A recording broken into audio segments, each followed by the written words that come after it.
নমস্কার বন্ধুরা, পিয়ালি রান্নাঘরে সবাইকে স্বাগত জানিয়ে আজকে দারুণ স্বাদে ট্যাংরা মাছের ঝোল বানানো দেখাবো।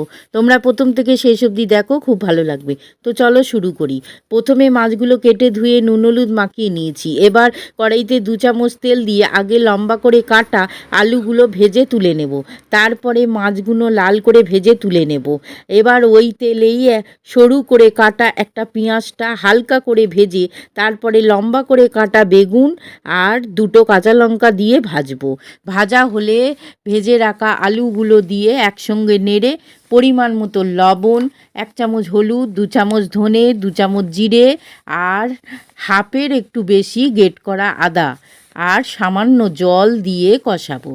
এবার 2 চামচ লঙ্কা গুঁড়ো দিয়ে মিশিয়ে ভালো করে কষিয়ে তেল ছেড়ে আসলে 2 বাটি জল দিয়ে মেশাবো।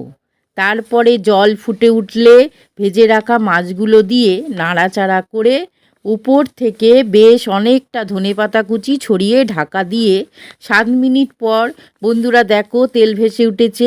এবার নামিয়ে নেব। বন্ধুরা, এই ঠান্ডার সময় মাছ খুব টাটকা পাওয়া যায়, তাই সেই মাছের ঝোল খেতে ভালো লাগে।